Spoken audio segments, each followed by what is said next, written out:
Good morning, world. Welcome to another episode of Zen Dependently Minded. If you are a new or returning listener, I hope you enjoy this episode. If you're interested in more content like this and podcasts in the future, stay tuned to Zen Dependently Minded because it's only going to get better from here. The world is in our hands. Let's do something with it. Sorry for the extended distance, time away from podcasts. It's been about 9 days, and I made a goal when I started this podcast to do at the minimum one episode per week, and I went a little over that time, but I was just really busy and I wanted to take a little bit of a break. But anyways, thank you again to everybody for tuning in. Make sure you tune in and share on all my podcast platforms that this podcast is available on. One that I just added recently, I added the podcast to BitChute because YouTube's terms and services are getting a little shady, a little shaky, so I decided to go to BitChute, taking some advice from another fellow YouTuber of mine. But that being said, thank you to everybody for tuning in to Zen Dependently Minded. I'm approaching about 1,000 total listens over the past 25 or so episodes, so thank you to everybody who's been sharing and listening. On this episode of MMA Minded, number 8, I'm going to talk about 10 matches that I need to see in MMA, more specifically the UFC, in the year 2020. So starting off with number 10 is a fight between two fighters that I can't say that I'm a huge fan of either fighter, but I would like to see them fight because they are two talented guys in the lightweight division, and I feel like it would really shape and shake up the top 5, and it would be a good eliminator to see who is next to try to get that 155 strap. And so number 10, my matchup is going to be Kevin Lee versus Justin Gaethje. Like I said, not a big fan of Justin Gaethje. I've said it in the past. Kevin Lee, on the other hand, I'm starting to like him more, especially with his last win over Gregor Gillespie. And I'm not jumping on the bandwagon for Kevin Lee because he won. Because he changed his demeanor when he won. He went to go train with George St. Pierre. Faraz Zahabi is his new head trainer. Anybody who goes to Faraz Zahabi is a smart person with a good head on their shoulders, and I'm happy to see Kevin Lee get back on the winning track, and I think that this is a good move for him, especially if he stays here in the future. He's talked about possibly moving to Canada so he could just train up there and live there permanently, but that is a big move, so let's hope that he can keep his winning ways, and I think it would be a great fight between him and Justin Gaethje. They're both good wrestlers, both good strikers, both have lots of power, and I think both of them could pose an equal amount of trouble for whoever is at the top, whoever is champion. I think they could win on any given day. So my number 10 spot, Kevin Lee versus Justin Gaethje. My number 9 pick is Dustin Poirier versus Dan Hooker. So when Dan Hooker won his last bout against Al Iaquinta, actually fighting on the undercard of UFC 243, I believe, he dominated Al Iaquinta, who is not a pushover. I don't think he's, like a top 5 lightweight, but he's definitely not a pushover, and he dominated him. I think he won every second of that fight. And in his post-fight press, or his post-fight interview in the Octagon, he actually called out Dustin Poirier, and I think this would be an interesting bout, because if Dustin plans on winning and getting back to his winning ways and getting back to trying to win a championship, I think that he's going to need to face another top 15 guy. Definitely Dan Hooker is on the rise. He has a fight coming up with Paul Felder, and I definitely think Dan Hooker has the edge on that one. I give him the edge in that fight, but I want Dustin to fight some more wrestling heavy guys. Dan Hooker's a very well-rounded guy, but his wrestling is kind of suffocating, like as you could see in his Al Iaquinta fight. So I'd like to see Dustin fight Dan Hooker. I think there could be a little bit of a fierce rivalry there, and I just want to see Dustin fight anybody because he's coming off an injury and he's starting to recover. I saw on his Twitter and his Instagram he's starting to get back into the groove of things in the gym, so hopefully we see Dustin Poirier come back, and maybe it'll be against Dan Hooker. All right, number 8, I have about that pretty much everyone wants to see. That's Conor McGregor versus Justin Gaethje. Like I said, Justin Gaethje was already on another part of this list. Connor's going to actually be on a few of these. It's going to be 3 of them, actually. But I want Connor and Justin to settle their beef. Connor hasn't really fed into the negativity and the negative energy of Justin Gaethje and his hating ways, but I know he wants a fight. Anybody who talks trash on Conor McGregor, it's a possibility that Conor will want to fight him. There were even talks in the past of Conor fighting Tyron Woodley, which I would not want to see that because Tyron Woodley is obviously 170-pounder and Conor can make that weight, but I feel like he would just out-wrestle him and wouldn't stand too good of a chance against him. But Conor and Justin Gaethje, they have some serious beef. Justin Gaethje's been practically begging for this fight. He's been begging for any fight because he's like the ugly stepsister in the top 5 lightweight rankings because he doesn't have a spot. But I think this would be a good all-around match. It'd be a stand-up match. I don't think Justin Gaethje's chin would hold up for Conor McGregor, but then on the other hand, Justin Gaethje's power is very scary. You saw what he did to Donald Cerrone, and every single opponent he's fought, he's knocked out. So I think it would be a test of cardio, test of wills, and I think it would be probably contender for fight of the year if it was to ever be announced. The over-under for that would probably be for fight of the year, but let's hope that fight even comes into existence. Dana White, where you at?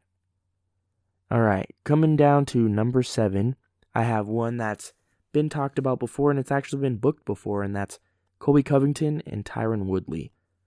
So Colby Covington and Tyron Woodley have just come off losses against Kamaru Usman, but both in different fashions.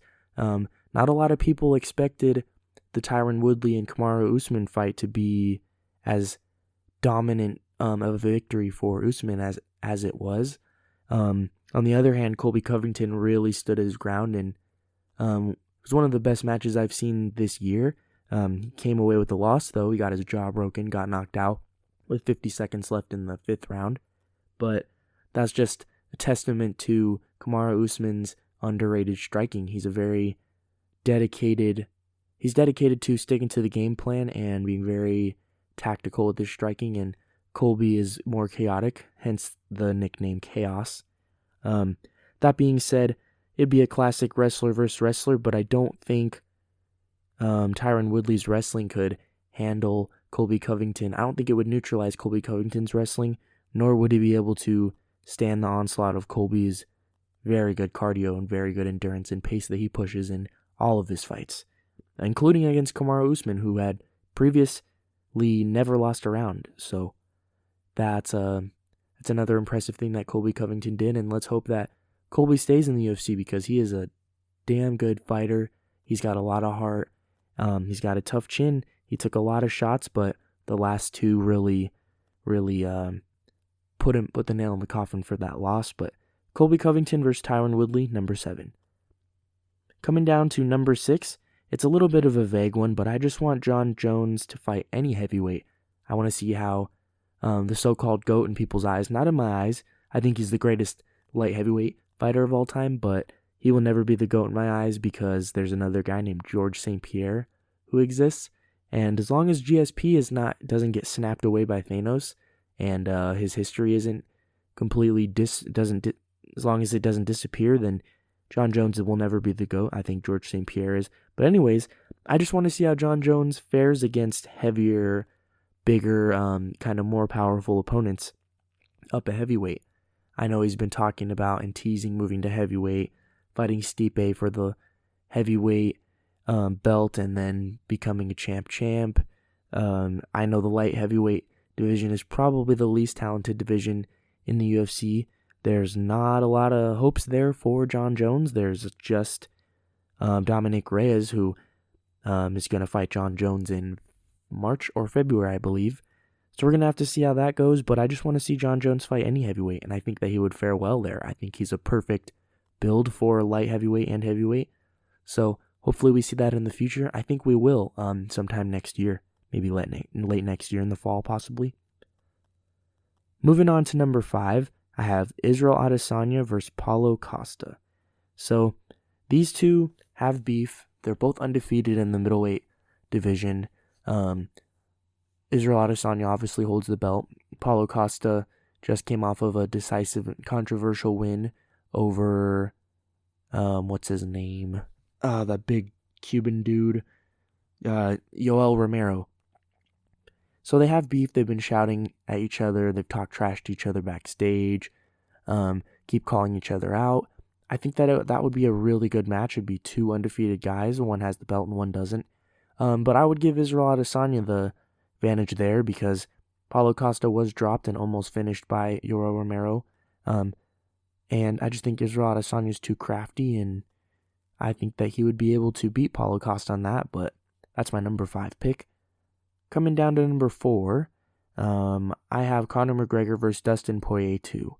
So they fought in the past, Conor and Dustin. They fought down at featherweight. Conor knocked Dustin Poirier out in a minute and a half, and I think a lot has changed. Both fighters have improved a lot, but Dustin has been far more active than Conor. Obviously, he fought 3 times since Conor's last fought in the UFC. So I would just like to see those two rematch. They have a little bit of bad blood. Conor didn't take lightly to Dustin picking Tony Ferguson over him to be the next guy in line to challenge Khabib. But I think Dustin was right. Conor needs to stay active and he needs to start beating people if he wants to fight Khabib again.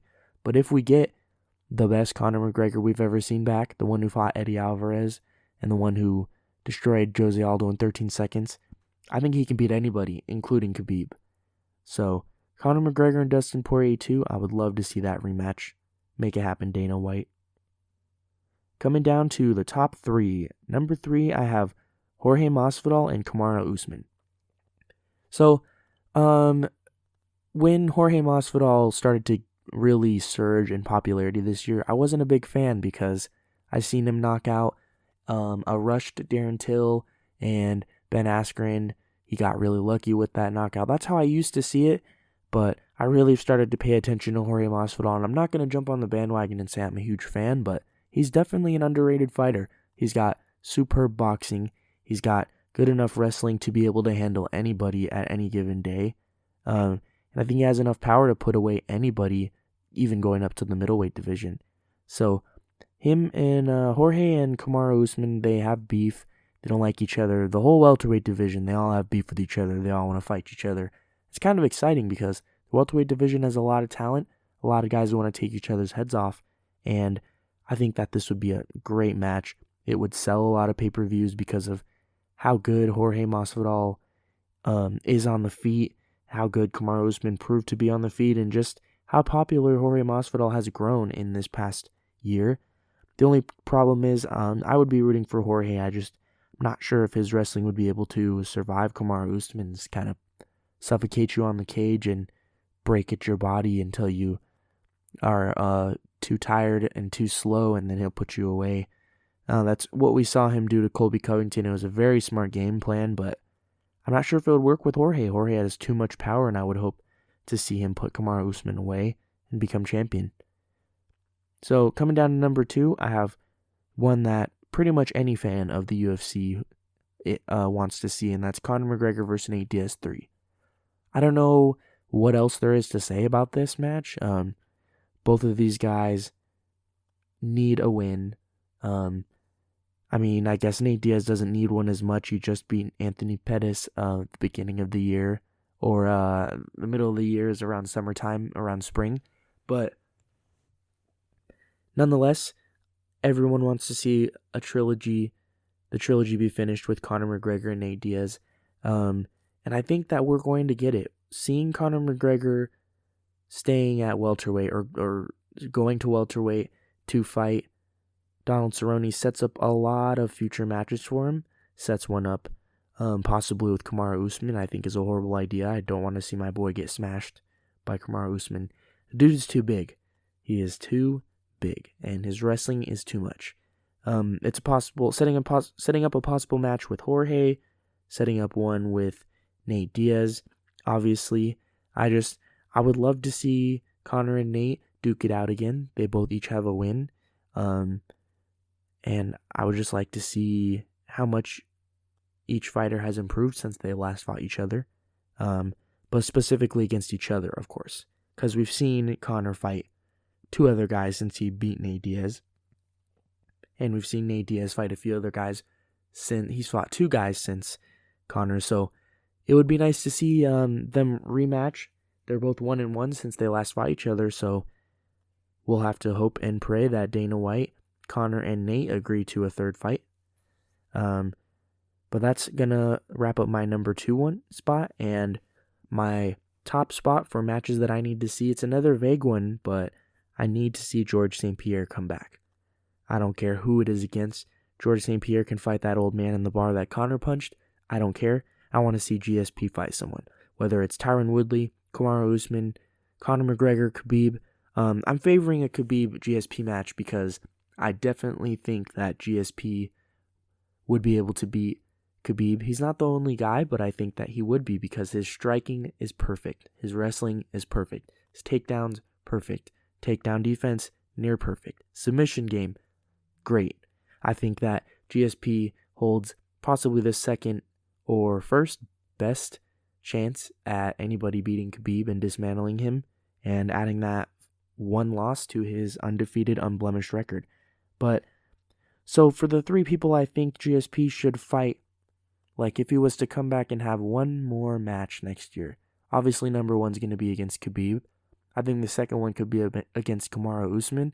And the 3rd one, I feel like he could just fight anybody. He could come back. He could fight Conor McGregor if they wanted to. They could he could have a catch weight fight at 165 with Jorge Masvidal. I don't care. I just want GSP to come back. But so that's going to end my top 10 matches I need to see for the UFC in 2020. Let me know what you guys think. Message me or comment. Let me know who you want to see fight in 2020.